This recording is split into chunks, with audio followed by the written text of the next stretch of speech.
Job chapitre 8, commençons au verset 2. Jusqu'à quand veux-tu discourir de la sorte? Et les paroles de ta bouche seront-elles un vent impétueux?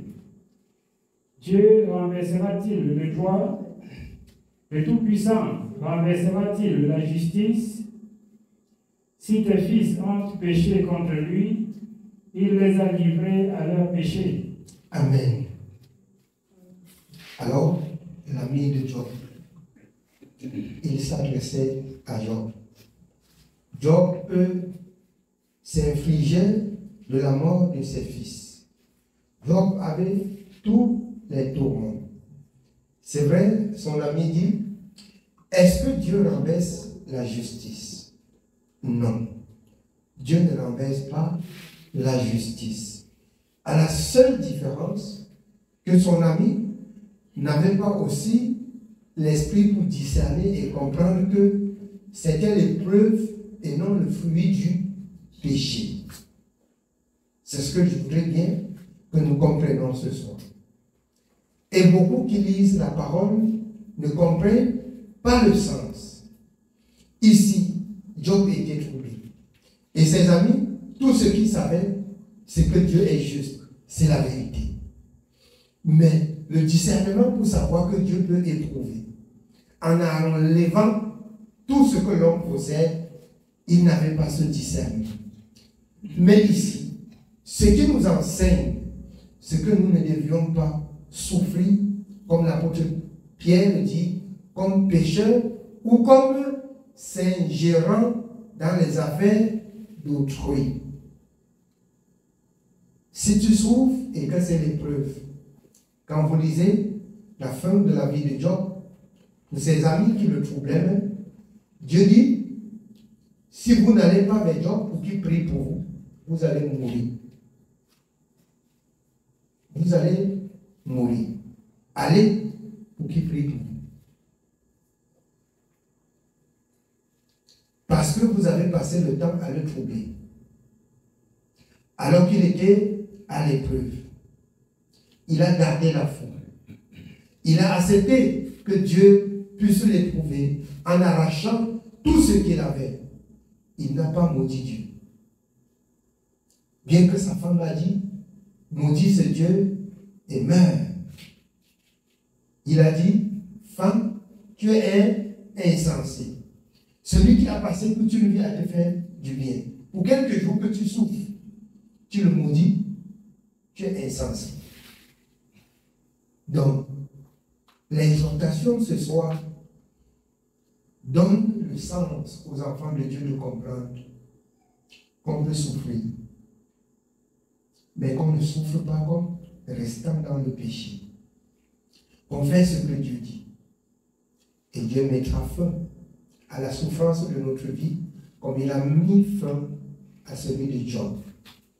Et tous ceux qui se moquaient pouvaient maintenant, Dieu dit, rapprochez-vous, et il prie pour vous, et il vous rappelle mes paroles.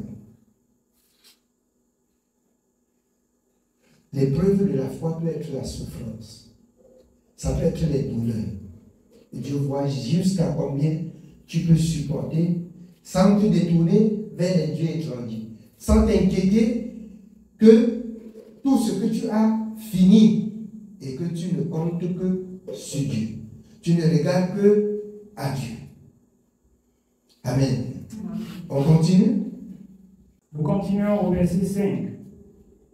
Mais toi, si tu as recours à Dieu, si tu implores le Tout-Puissant, si tu es juste et droit, certainement alors il veillera sur toi. Job souffrait. Son ami lui dit, si tu l'implores, si tu fais recours, bien sûr il allait prier. Certainement, il aura pitié de toi. Si tu lui fais connaître tes besoins, si tu pries, si tu te retournes à lui, certainement il aura pitié. Oui. Si tu es juste et droit, certainement alors il veillera sur toi. et rendra le bonheur à ton innocente demeure. Ton ancienne postérité semblera peu de choses, celle qui t'est réservée sera bien plus grande. Interroge ceux des générations passées, sois attentif à l'expérience de leur père, car nous sommes tiers et nous ne savons rien. Nos jours sur la terre ne sont qu'une ombre. Nos jours sur la terre ne sont qu'une ombre. Nous sommes tiers et nous ne savons rien. Or, quand nous retournons dans Genèse, il y a les hommes qui ont vécu dans les 900 ans, plus. Amen. Et quand vous rentrez dans Ésaïe, l'homme est comme l'air, elle pousse, elle sort la fleur, elle tombe. Vous voyez que c'est le péché qui a ramené la durée de vie de l'homme à moindre coût. C'est le péché. C'est le péché. Quand vous rentrez dans Ésaïe, il parle des plus vieux jusqu'à quel âge? 60 combien? Hein? Vous ne connaissez pas. Et il parle du pécheur qui ne pourra plus être pardonné à combien? De 100 ans. Donc si tu atteins dans les 100 ans, comme je comprends, sans repentance, certainement ton sort, c'est l'enfer. Parce que celui qui a passé 100 ans, qu'est-ce qu'il n'a pas entendu de son vivant? Qu'est-ce qu'il n'a pas entendu quand il avait sa force? S'il dit qu'il n'a pas entendu parler de Dieu, c'est qu'il ment. Amen. On atteint 100 ans sans se repentir. On est condamné. Mais les gens ne disaient pas ça aux autres. Amen. On continue. Somme verset 10. Ils t'instruiront, ils te parleront, ils tireront de leur cœur ces sentences. Le jonc croît-il sans marais? Le roseau croît-il sans humidité? Encore vert et sans qu'on le coupe, il sèche plus vite que tous les herbes. Amen. Il parle du sesongo là, que ça ne peut pas pousser sans qu'il y ait l'eau. Et s'il y a l'eau, encore vert, l'eau est en bas là, ça ne peut pas sécher sans qu'on le coupe. Vous savez ce qu'il veut dire? Qu'il ne peut pas avoir de souffrance sans péché. Amen. Qu'il ne peut pas avoir de souffrance sans péché. Oui, on continue. Somme verset 13. Ainsi arrive-t-il à tous ceux qui oublient Dieu, et l'espérance de l'impie périra. Ainsi arrive-t-il à tous ceux qui oublient Dieu. Si tu n'as pas oublié Dieu, tu peux souffrir. Mais la fin, Dieu te relève comme Job. Mais si tu as oublié Dieu, tu vas mourir. Tu seras détruit. C'est la vérité. Il faut que les hommes de Dieu apprennent à dire la vérité au peuple de Dieu. Et il y aura la crainte de Dieu. Dieu lui-même dit, j'aime ceux qui m'aiment. Ceux qui me haïssent aiment la mort. C'est lui qui dit dans Ésaïe, tournez-vous vers moi et vous serez sauvés. Amen. Oui, amen. Somme verset 14. Son assurance est brisée, son soutien est une toile d'araignée. Il s'appuie sur sa maison et elle n'est pas ferme. Il s'y cramponne et elle ne résiste pas. Dans toute sa vigueur, en plein soleil, il étend ses rameaux sur son jardin, il entrelace ses racines parmi les pierres, il pénètre jusque dans les murailles. L'arrache-t-on du lieu qu'il occupe, ce lieu de béni. Je n'étais pas connu. Telles sont les délices que ses voix lui procurent. Puis sur le même sol, d'autres s'élèvent après lui. Non, Dieu ne rejette point l'homme intègre. Dieu ne rejette point l'homme intègre. Si l'homme est juste, Dieu ne rejette pas le juste. Dieu ne peut rejeter que le pécheur. Non. Même si c'est dur, même si c'est commun, Dieu ne rejette pas le juste. Oui. Non, Dieu ne rejette pas l'homme intègre, et il ne protège point le méchant. Il remplira ta bouche de cris de joie et tes lèvres de chants d'allégresse. Tes ennemis seront couverts de honte. La tente des méchants disparaîtra. Amen. La tente des méchants disparaîtra. Le juste, Dieu ne rejette pas le juste. On continue au chapitre suivant, chapitre 9. Continuons au chapitre 9 à partir du verset 1. Job prit la parole et dit. Voilà la réponse de Job. Il prit la parole et dit. Oui. Job prit la parole et dit. Je sais bien qu'il en est ainsi. Comment l'homme serait-il juste devant Dieu? Comment? Expliquez-moi comment l'homme peut être juste devant Dieu. Parce que lui ne se repose de rien. Dites-moi comment l'homme doit être juste devant Dieu. Oui. S'il voulait contester avec lui sur 1000 choses, il ne pourrait répondre à une seule.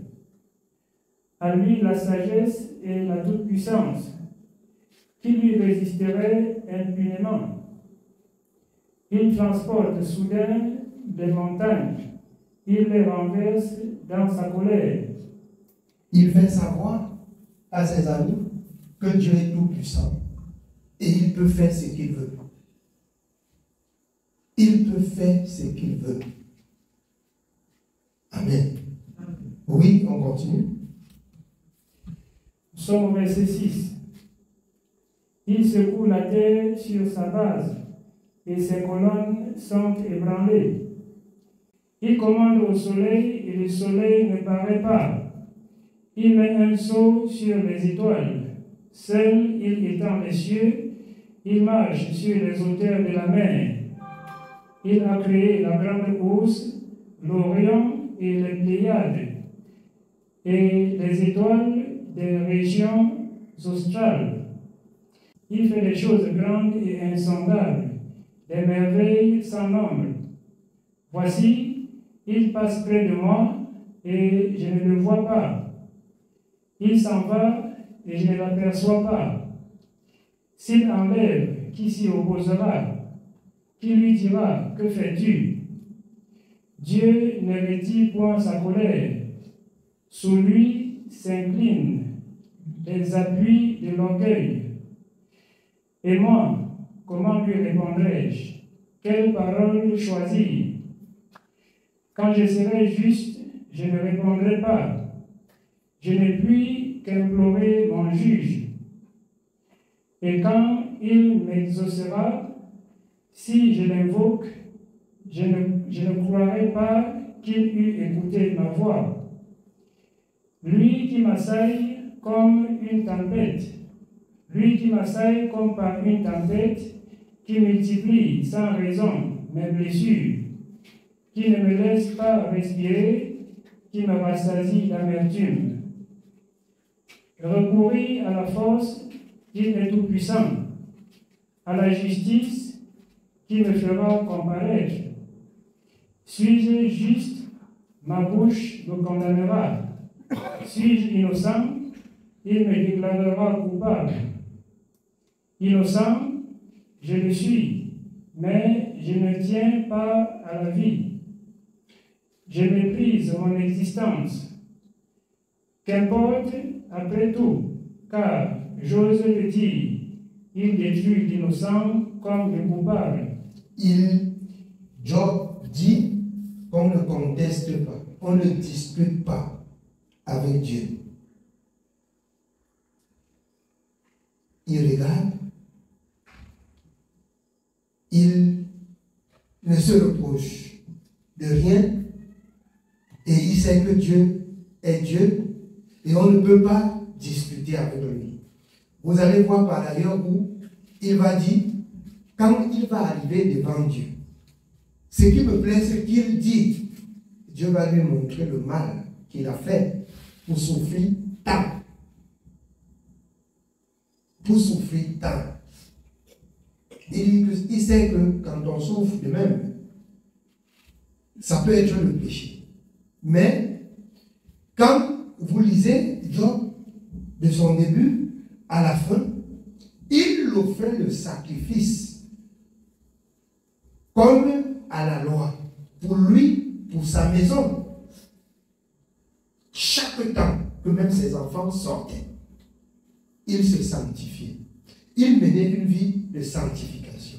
Si bien que quand les douleurs, quand tout le mal, quand tout ce qui est arrivé à sa maison arrive, il dit, je ne sais pourquoi, je ne sais pour lequel.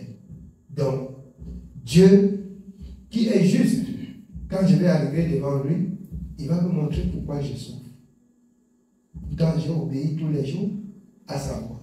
Ses amis viennent le troubler. Et il dit, comme ça à ses amis, on ne discute pas avec Dieu.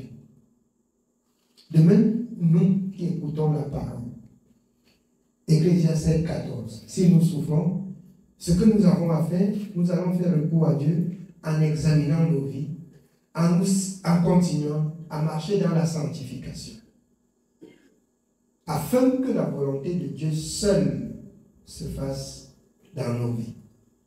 Amen. C'est tout pour ce soir. Que le Seigneur nous bénisse.